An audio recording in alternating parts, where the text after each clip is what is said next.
السلام علیکم ورحمۃ اللہ وبرکاتہ۔ کیسے ہیں جی سب دوست احباب؟ امید کرتا ہوں اللہ کے کرم سے خیریت سے ہوں گے۔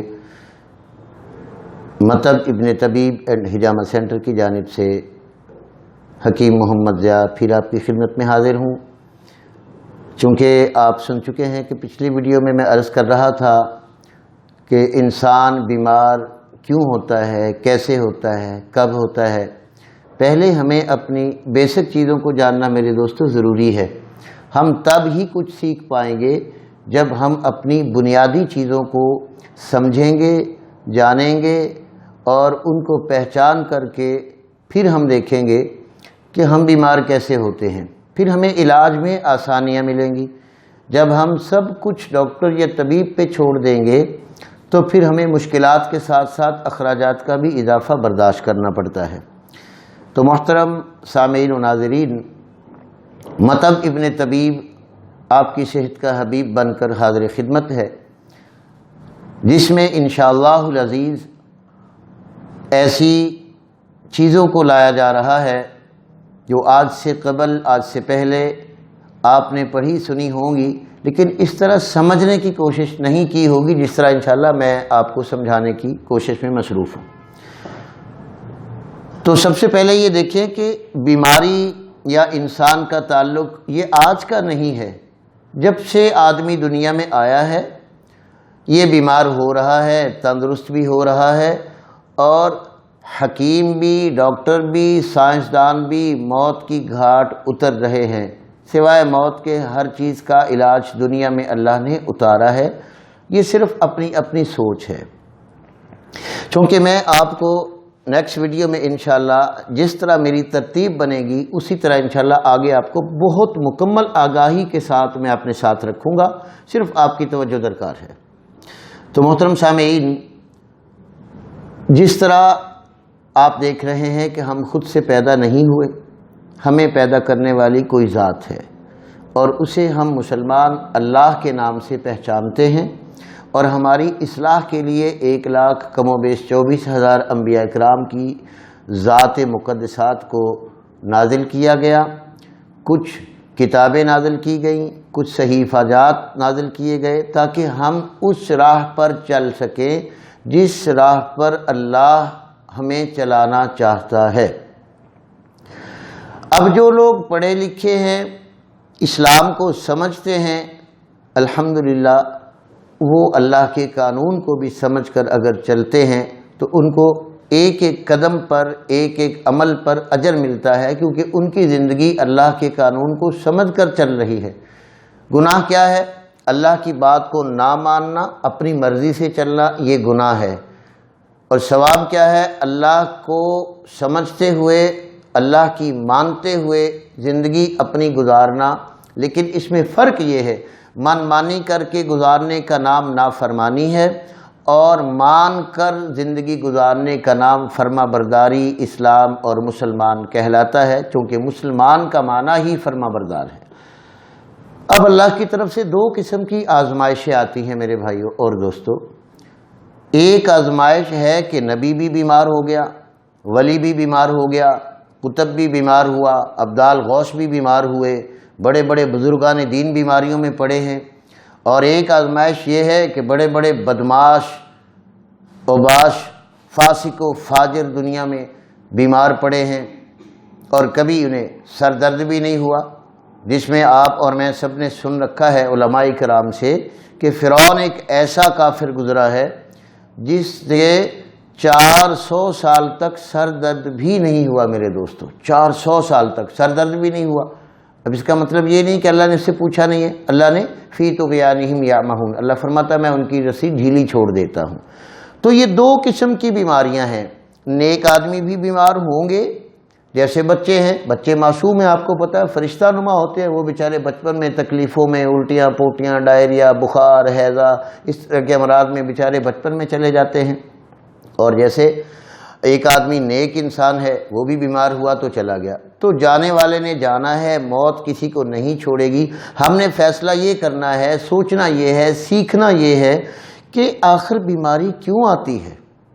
تو عزیزان محترم، سامعین کرامی، قدر بزرگوں اور دوستوں، بیماری پیدا کرنے والا اللہ ہے اور بیماریوں سے شفا دینے والا بھی اللہ ہی ہے، بس فقط ایک اللہ ہے۔ کوئی کسی کو بیماری سے شفا نہیں دے سکتا، نہ کوئی ڈاکٹر، نہ کوئی طبیب، نہ حکیم، نہ وید۔ ہاں، اللہ جس دوائی کے صدقے، جس بندے کے صدقے کسی کو شفا دینا چاہے وہ اسے خود بخود وہاں لے جاتا ہے، اور اس کی زندگی بڑی ہوئی ہوتی ہے تو اسے شفا مل جاتی ہے۔ ورنہ آپ دیکھ رہے ہیں کہ جتنے مرضی بڑے ڈاکٹرز چن لیں، جتنے مرضی بڑے ملک چن لیں، جتنے مرضی بڑے آپ جو ہے ہاسپٹل چن لیں، موت آنی ہے تو آ کے ہی رہے گی۔ تو اب چونکہ میں ارتقائی صورت کی طرف آپ کو لے جانا چاہتا ہوں، ہمارا خالق کون ہے؟ اللہ۔ مالک کون ہے؟ اللہ۔ موت دینے والا اللہ، بیماریاں دینے والا اللہ، شفا دینے والا اللہ۔ اب اللہ کے بغیر تو گزارا ہی نہیں ہے۔ لیکن یہ آپ یاد رکھیے گا کہ اللہ رب العالمین نے، میرے دوستو، میں ارتقائی صورت کی طرف آپ کی توجہ دلانا چاہتا ہوں کہ اللہ نے فرمایا وَعَلَّمَ آدَمَ الْأَسْمَاءَ كُلَّهَا، کہ ہم نے آدم علیہ السلام کو تمام تر دنیاوی اور اخروی چیزوں کے نام بتلا دیے۔ اب یہ نام کیا ہے؟ یہ ایک تعارف ہے، یہ ایک علم ہے۔ اب اس میں تفریق جو میں کرنا چاہتا ہوں وہ یہ ہے میرے دوستو کہ اس میں کافر بھی شامل ہے، کافر بھی آدم کی اولاد ہے، ہندو بھی آدم کی اولاد ہے، سکھ بھی آدم کی اولاد ہے، یہودی بھی آدم کی اولاد ہے۔ اب اس میں یہ نہیں ہے کہ پوری کی پوری سائنس جناب انگریز نے ٹھیکہ لے لیا ہے کہ انگریزی سائنسدان بنے گا، کوئی اور سائنسدان بن نہیں سکتا، کوئی مسلمان سائنسدان نہیں بن سکتا۔ آپ یقین جانیں، تاریخ اٹھا کر دیکھیں، جتنی تاریخ ہماری مسلمانوں کی بھری پڑی ہے سائنسدانوں سے، آپ اگر تاریخ کا مطالعہ کریں گے تو آپ کو نیٹ پہ آپ چلے جائیں تب بھی آپ کو پتہ چل جائے گا کہ تاریخ میں سب سے بڑے سائنسدان ہی مسلمان گزرے ہیں۔ یہ اللہ کا کرم ہے۔ اچھا، اب اگلی بات یہ میں کر رہا تھا کہ کوئی مسلمان ہو، سکھ، عیسائی ہو، غیر مذہب ہو، اس میں اس علم کے سیکھنے میں اللہ کوئی پابندی نہیں لگاتا۔ جو جتنی محنت کرتا ہے وہ اتنا پھل اسے دیتا ہے۔ یہی وجہ ہے کہ آج یورپ اور افریقہ، ایران، عراق میں ہم سے زیادہ بہتر طریقہ ہے علاج دنیا شو کروا رہی ہے، لیکن شفا پھر بھی اللہ کے حکم سے۔ میں جس کی طرف جانا چاہ رہا ہوں اور جس کی طرف آپ کو لے جانا چاہ رہا ہوں وہ طریقہ کار ہے کہ ہم پہلے اپنی بیس کو سمجھیں، اپنی ارتقائی صورت کو سمجھیں، اپنے قوام کو سمجھیں، اپنے خمیر کو سمجھیں کہ ہم کس چیز سے بنے ہیں، اس میں کیا کیا چیز شامل ہے۔ تو انشاءاللہ العزیز دوستو، اسی بات کے علم کے ساتھ ساتھ میں آپ لوگوں کے سوالات کا جواب فون پر دینے کے لیے تیار ہوں، اور آپ میری ویب سائٹ بھی وزٹ کر سکتے ہیں www.ibntabib.com۔ فیس بک پر بھی آپ مجھے جو ہے کمنٹس کر سکتے ہیں۔ تو انشاءاللہ میں رابطے میں رہوں گا۔ صرف بات یہ ہے کہ میں ادھوری سی مطلبی سی بات کر کے سائڈ پہ ہو جاؤں۔ آپ کو شاید یہ میری گفتگو بڑی لمبی لگ رہی ہے، لیکن میں چاہ رہا ہوں کہ ایک دفعہ آپ سنیں، آپ کو پتہ چلے کہ آگے کیا ہونے والا ہے، پھر آپ کو دوبارہ بار بار سننے کی ضرورت نہیں پڑے گی میرے دوستو۔ اس لیے میں تھوڑی سی محنت، تھوڑا سا وقت آپ کا ضائع کر رہا ہوں، بڑی معذرت کے ساتھ۔ میں چاہتا ہوں کہ کھل کر بات کر پاؤں۔ تو انشاءاللہ اب آپ نے یہ سن لیا کہ اللہ کی طرف سے ہی ہر کام ہوتا ہے، اور یہ علم کی تقسیم بھی اللہ نے کی ہے آدم تک۔ ہم چونکہ کافر، سکھ، عیسائی، مسلمان سب آدم کی اولاد ہیں، ابن آدم ہیں، تو اس لیے ہمارے وہ ابو ہوئے، ہمارے وہ باپ ہوئے، ان کے اندر کا علم، ان کی میراث، ان کی وراثت میں، ان کی اولاد میں جو سبھی ہیں سب میں تقسیم ہو گیا۔ اس میں مسلمان بھی شامل ہیں۔ ضروری نہیں ہے کہ انگریزی سائنسدان بن سکتا ہے، اس میں ہمارے صابر صاحب رحمۃ اللہ علیہ تعالیٰ اس صدی کے سب سے بڑے سائنسدان گزرے ہیں، جن کا چیلنج آج تک انگریزوں کی لائبریریوں میں رکھا پڑا ہے، لیکن ان میں جواب دینے کی ہمت نہیں ہے۔ میں یہ نہیں کہتا کہ میں تعریف کے پل باندھ رہا ہوں، میں حقیقت کو بیان کر رہا ہوں۔ ہاں، آنے والے وقت میں کوئی ان سے زیادہ آگے محنت کرے، اس کے لیے کہ اللہ اور راستے کھول دے، یہ الگ بات ہے۔ تو عزیزان محترم، سب سے پہلے اب جو آنے والی ویڈیو ہے اس کو میں انسان کے خمیر سے شروع کروں گا۔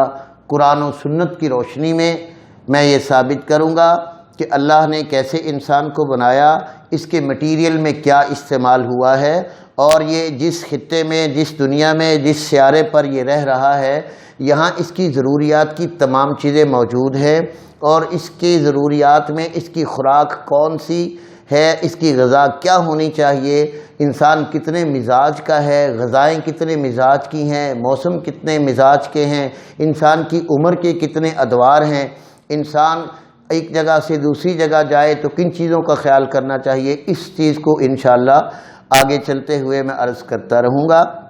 اگر آپ لوگوں کی محبت اور پیار اور سماعت اس طرح ملتی رہی تو انشاءاللہ امید ہے ہم مل کر پوری قوم کو اور پوری اسلامیت کو اور پوری انسانیت کو ایک صدقہ جاریہ کی شکل میں انشاءاللہ العزیز ہم بہت کچھ پہنچا سکیں گے۔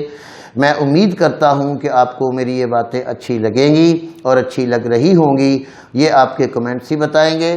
انشاءاللہ اگلی ویڈیو میں اسی صورت کو مطب ابن طبیب اینڈ حجامہ سینٹر کو یاد رکھیے گا، اور آپ واٹس ایپ پہ، فیس بک پہ، گوگل پہ ضرور سرچ کیجئے گا، تو اللہ کے فضل و کرم سے انشاءاللہ ایک ایسا علمی گلدستہ پیش کرنے والا ہوں جس سے آپ دن بدن اپنا کام چھوڑ کر سننا انشاءاللہ گوارا کریں گے۔ تو آپ میرے لیے دعا گو رہیے گا۔